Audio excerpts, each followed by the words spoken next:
Halo teman-teman, pejuang SNP3K 2024. Ya, video kali ini berjudul tolong sembunyikan video ini. Ya, jangan kasih tahu teman-teman Anda. Karena inilah bocoran 10 soal P3K manajerial ya.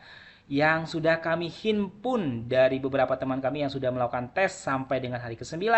Kita sesuaikan dengan kisi-kisi, kita sesuaikan dengan latihan soal biar teman-teman disajikan 10 soal ini dengan nyaman untuk dipelajari. Ya, siapa suruh tes duluan? Yang tes belakangan masih bisa belajar, apalagi yang tes tahap 2 ya.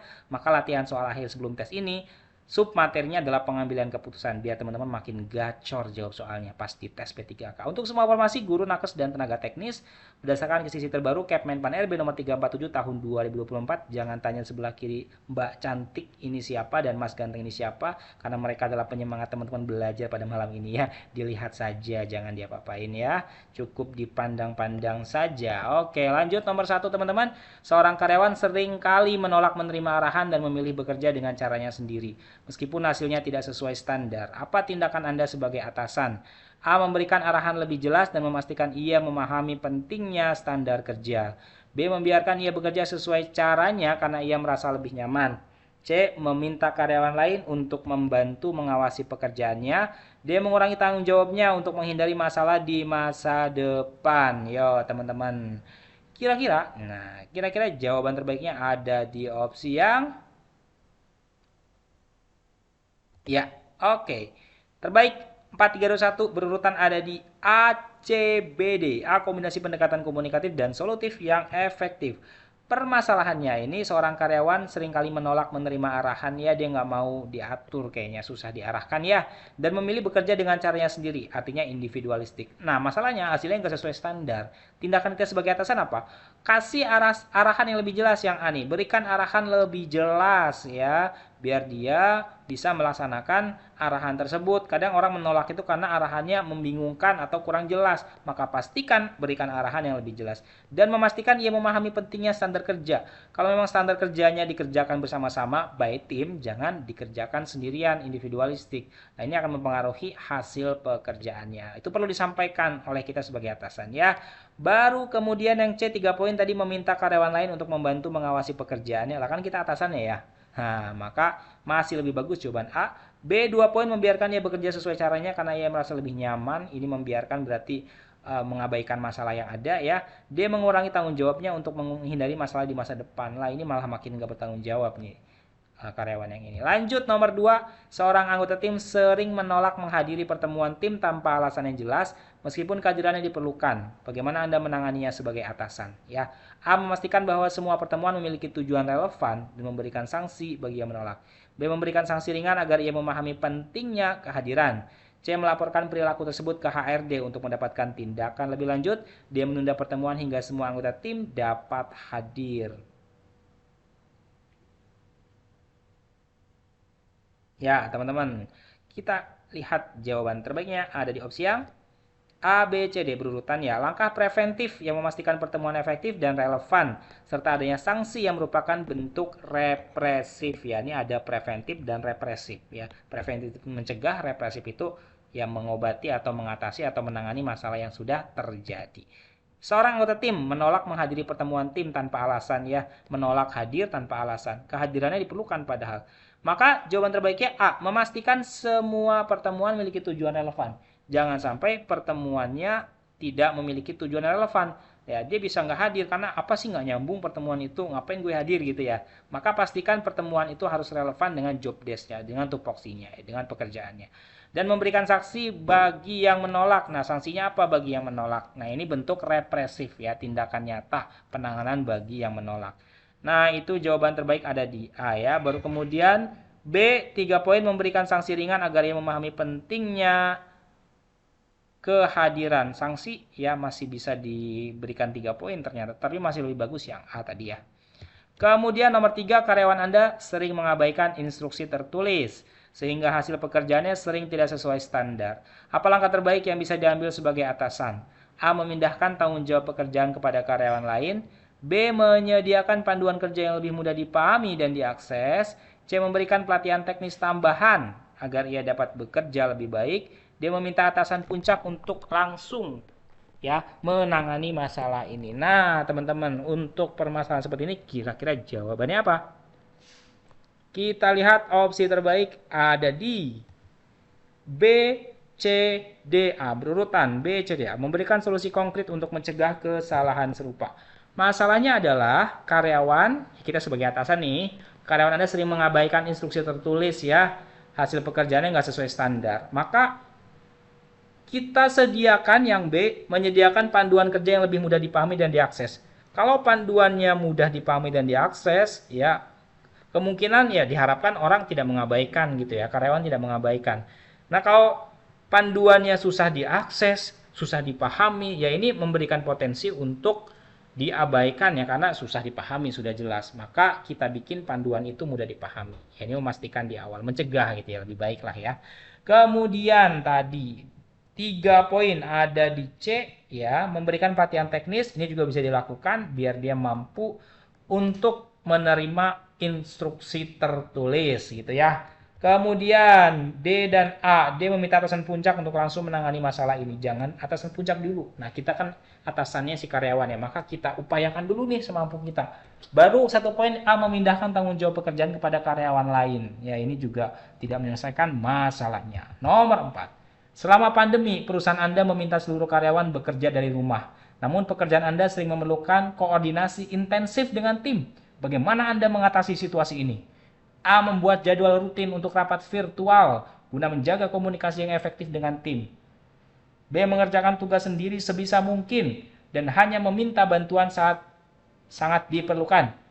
C. Mengusulkan untuk kembali bekerja di kantor meskipun ada resiko kesehatan. D. Menunggu arahan lebih lanjut dari atasan tentang solusi terbaik untuk situasi ini. Sudah punya jawaban? Kita lihat jawaban terbaiknya ada di ADBC. ADBC ya, ADBC.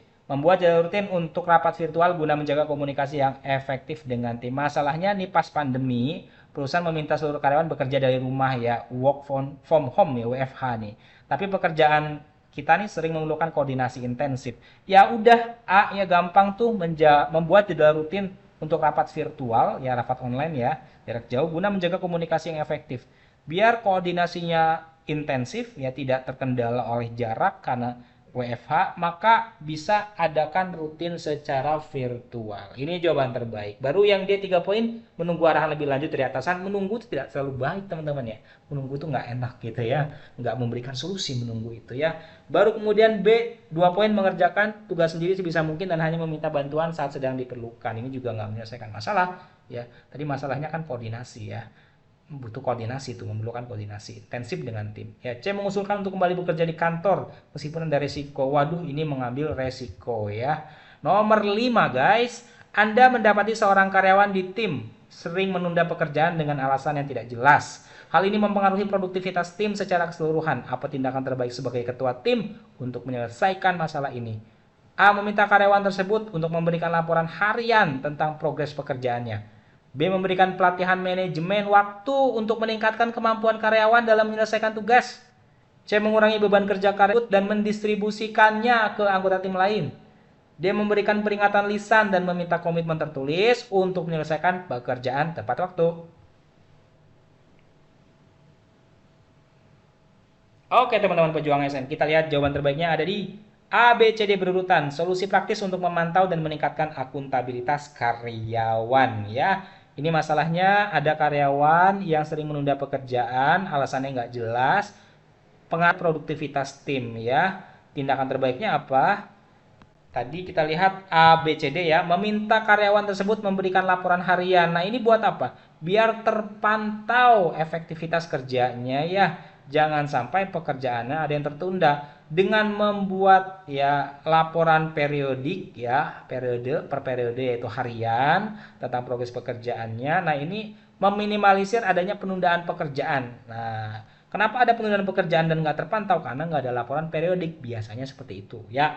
3 poin dulu, sorry. 3 poin di B, memberikan pelatihan manajemen waktu, ini juga bagus. Tetapi yang paling konkret, paling real, paling efektif ya udah bikin laporan harian periodik ya.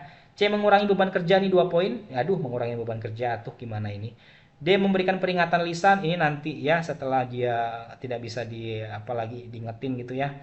Tapi kalau masih bisa diubah sistemnya dulu ya, misalnya dengan mengubah laporan harian yang tadinya tidak terstruktur laporannya, dibuat menjadi periodik ya, per hari misalnya. Ini enak nih nanti. Oke, nomor 6, seorang karyawan memiliki kebiasaan memberikan kritik negatif terhadap setiap kebijakan baru yang diterapkan, seringkali di depan rekan-rekan kerja lain. Hal ini menimbulkan keresahan di tim. Apa langkah terbaik Anda sebagai atasan? A. Meminta karyawan tersebut untuk memberikan solusi konkret atas kritiknya dan menjelaskan kebijakan baru dengan lebih baik. B. Menetapkan aturan yang melarang karyawan mengkritik kebijakan perusahaan secara terbuka di lingkungan kerja. C. Mengabaikan kritik tersebut karena Anda yakin bahwa kebijakan baru sudah sesuai. D. Memindahkan karyawan tersebut ke divisi lain yang lebih sesuai dengan sikapnya. Yuk teman-teman. Oke, saya yakin sudah punya jawaban. Kita lihat opsinya A, B, C, D. 4 di A ya, menyikapi kritik dengan konstruktif ya dan melibatkan karyawan dalam mencari solusi. Oke, ini masalahnya apa? Ada karyawan yang kebiasaannya ngasih kritik negatif setiap kebijakan baru diterapkan ya. Ngasih kritiknya di depan rekan kerja yang lain. Ini bikin timnya tuh menjadi resah teman-teman ya, resah dan gelisah gitu ya. Apa langkah terbaiknya? Meminta karyawan tersebut untuk memberikan solusi konkret atas kritiknya dan menjelaskan kebijakan baru nanti. Mana solusi konkretnya? Jangan cuma bisa mengkritik ya, apalagi kritiknya negatif terhadap kebijakan baru. Bantu berpikir, bantu kasih solusi nyata ya. Kalau cuma mengkritik semua orang bisa, tapi solusi tidak semua orang bisa. Maka A terbaik, baru kemudian B menetapkan aturan melarang karyawan mengkritik kebijakan perusahaan secara terbuka di lingkungan kerja. Ini autokritik sebenarnya ya. Agak-agak autokritik yang B ini. C mengabaikan kritik tersebut karena Anda yakin bahwa kebijakan baru sudah sesuai ya. Ini mengabaikan kritik berarti tidak menyelesaikan masalah si orang yang suka mengkritik tadi ya. Dia memindahkan karyawan tersebut ke divisi lain yang lebih sesuai dengan sikapnya lah. Kita kan atasan nih, kalau bisa kita bina dulu ya, kita bina baru kalau sudah tidak bisa ya nanti atasan yang memutuskan gitu sih. Lanjut nomor 7. Salah satu anggota tim Anda cenderung terlalu sering menyalahkan orang lain atas kesalahan dalam proyek yang menyebabkan konflik internal. Bagaimana Anda menangani hal ini? A. Menyelidiki akar konflik dan memastikan semua anggota tim bertanggung jawab atas pekerjaan mereka masing-masing. B. Mengabaikan masalah tersebut karena Anda percaya konflik akan mereda dengan sendirinya. C. Memberikan peringatan keras kepada karyawan tersebut agar tidak menyalahkan orang lain tanpa bukti yang jelas dan nyata. D. Menugaskan karyawan tersebut bekerja sendiri untuk menghindari konflik dengan tim. Yuk teman-teman, kira-kira dari soal yang ini jawaban terbaiknya yang mana? Oke. A, C, D, B. Pendekatan yang fokus pada penyelesaian konflik secara menyeluruh. A, C ya teman-teman. Ini anggota tim kita terlalu sering menyalahkan orang lain atas kesalahan dalam proyek ya. Konfliknya terjadi secara internal. Nah, selidiki akar konfliknya dan pastikan semua anggota tim bertanggung jawab atas pekerjaan mereka masing-masing ya. Kalau semua orang bertanggung jawab pada tugasnya masing-masing, pada pekerjaannya masing-masing, maka akan minim kesalahan pertama. Dan tentu saja akan sulit menyalahkan orang lain ya. Kalau tugasnya sudah tuntas ya sudah itu. Tidak perlu saling menyalahkan. Yang penting fokusnya apa? Menuntaskan, bertanggung jawab ya terhadap pekerjaan mereka masing-masing. Nah, itu sehingga nanti tidak ada saling menyalahkan gitu ya. C. 3 poin memberikan peringatan keras kepada karyawan tersebut agar tidak menyalahkan orang lain tanpa bukti yang jelas dan nyata. Ini kalau levelnya sudah parah ya kita bisa berikan peringatan ya. Tapi dengan menyelidiki akar konflik dan memastikan semua anggota tim bertanggung jawab atas pekerjaan mereka masing-masing, ini adalah langkah nyata ya. Langkah nyata, fokus penyelesaian konflik secara menyeluruh ya. Akar konfliknya kan apa? Kenapa orang jadi menyalahkan gitu ya. Nih jadi POV soal ini tuh gitu. Kenapa ada orang menyalahkan gitu? Karena ada proyek yang salah di situ. Ada kesalahan dalam proyek. Nah, bagaimana supaya kesalahan tidak terjadi? Ya, setiap anggota tim, semua anggota tim bertanggung jawab atas pekerjaan masing-masing ya. Tuntaskan sehingga minim kesalahan, otomatis akan minim menyalahkan gitu ya. Kalau minim kesalahan, orang akan minim menyalahkan dan minim konflik internal. Itu sih logika dasarnya gitu ya teman-teman. Jadi akar masalahnya harus kita cari dulu dan berikan solusi pada masalah yang sesuai gitu ya. Nomor 8. Dalam evaluasi tahunan, seorang karyawan memberikan alasan bahwa tugas-tugas yang diberikan terlalu sulit sehingga ia sering kali tidak dapat menyelesaikannya dengan baik. Apa yang akan Anda lakukan untuk memperbaiki situasi ini sebagai atasan? A. Memberikan pelatihan tambahan agar karyawan lebih siap menghadapi tugas-tugas tersebut. B. Mengurangi beban tugas yang diberikan dan mengalihkannya kepada anggota tim lain. C. Menilai kembali tugas-tugas yang diberikan untuk memastikan bahwa tugas tersebut sesuai dengan kemampuan karyawan. D. Menyampaikan bahwa semua karyawan memiliki tanggung jawab yang sama tanpa memberikan perlakuan khusus.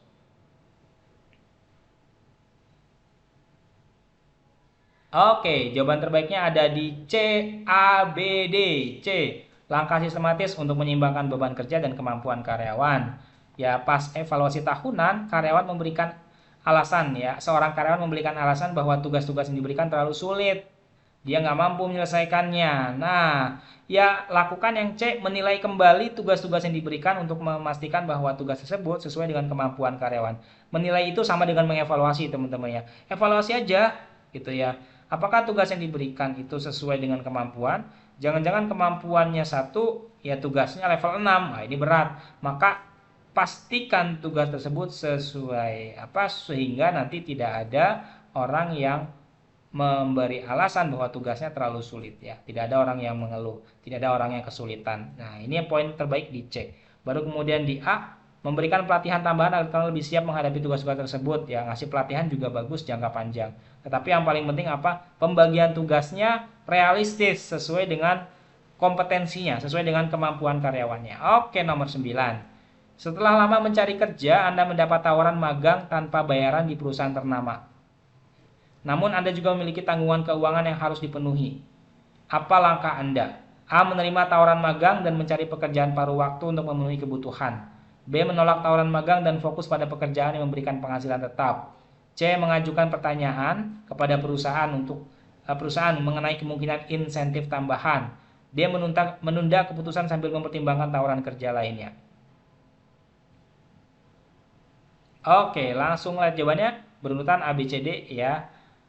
Kombinasi yang memungkinkan pengalaman dan pendapatan tambahan. Nah, ini masalahnya adalah kita udah lama nyari kerja ya. Ada tawaran magang sih, tapi nggak dibayar gitu ya. Tapi perusahaannya bagus nih, perusahaan ternama nih gitu ya.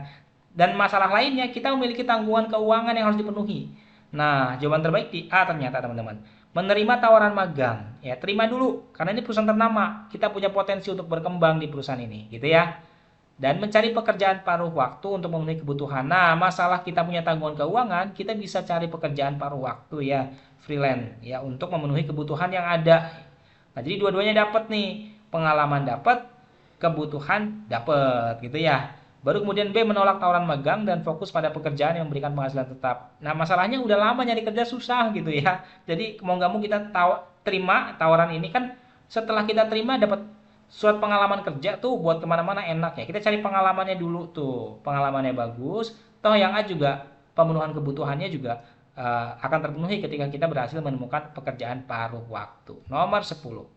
For you ya teman-teman, jawab di kolom komentar kalau yang ini. Fokus.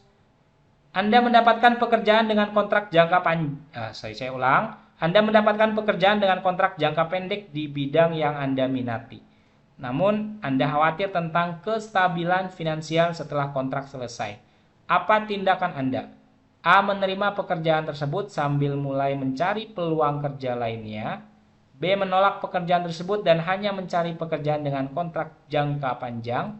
C. Mencoba bernegosiasi dengan perusahaan untuk mendapatkan kontrak yang lebih panjang.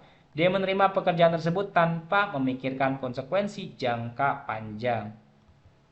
Bantu jawab di komentar dong guys ya. Seperti biasa bantu jawab di kolom komentar. Oh iya, Bidik ASN akan mengadakan live Zoom webinar gratis teman-teman, gratis ya, P3K 2024 dengan tema Mansoswan spesial Hari Nusantara ya. Akan dimulai dengan pretest terlebih dahulu 13 sampai 17 Desember 2024. Kemudian dilanjutkan dengan webinar gratisnya 17 Desember 2024 jam 20.00 waktu Indonesia Barat teman-teman. Dibimbing oleh Bang Didik, beliau ini ASN Pemprov DKI Jakarta ya, ini P3K beliau ini ya. ASN P3K Pemprov DKI Jakarta ya. Untuk mendaftar teman-teman bisa akses link bit.ly /webinar_bidik ASN, dan informasi lebih lanjut bisa di kolom deskripsi nanti di bawah ada channel Bidik ASN ya teman-teman, bisa akses di beberapa media sosial, ada @bidik_asn, Instagram, Facebook, Twitter, TikTok ya, X ya bukan Twitter, X, TikTok, dan YouTube tentu saja. Oke. Nah, di Bimbel Bidik ASN sudah tersedia pengadministrasian perkantoran ya. Pengadministrasian perkantoran ini teknis teman-teman. Harganya murah banget, 99.000 saja, bebas akses selama 6 bulan. Satu paket soal gratis, 3 paket soal hots dan berkualitas disertai pembahasan soal dan analisa hasil pengerjaanmu. Wih, ada analisanya nih. Sudah termasuk manajerial, sosiokultural, dan wawancara. Dan mansoswannya murah guys, 89.000 aja. Bebas akses selama 6 bulan, satu paket soal gratis, 3 paket soal hots dan berkualitas, di total 4 paket nih guys. Disertai pembahasan soal dan analisa hasil pengerjaanmu, hanya manajerial, sosiokultural, dan wawancara ya. Dan ada 4 paket berikutnya yang siap launching, yang sementara baru ada 2, pengadministrasian perkantoran dan mansoswan ya, yang sudah ready. Yang di sebelah kanan ini belum ready, tapi segera ya, 2 hari kemudian akan ready. Pengelola umum operasional, pengelola layanan operasional, penata layanan operasional, dan pengadministrasian perkantoran. Oh sudah, pengadministrasian ini sudah ya guys, 99.000 tadi harganya ya. Jangan lupa di channel di bimbel bidikasn.com, bisa diakses di sana. Informasi lebih lanjut dapat hubungi kontak person di bawah ini, deskripsi teman-teman. Like dan subscribe, puluhan video telah diupload dan akan terus diupload ya, secara berkala setiap harinya berkaitan dengan P3K dan CPNS setiap harinya. Setiap harinya, Anda nggak salah, setiap harinya. Sampai ketemu di video berikutnya, pejuang P3K dan ASN di 2024. Sampai jumpa.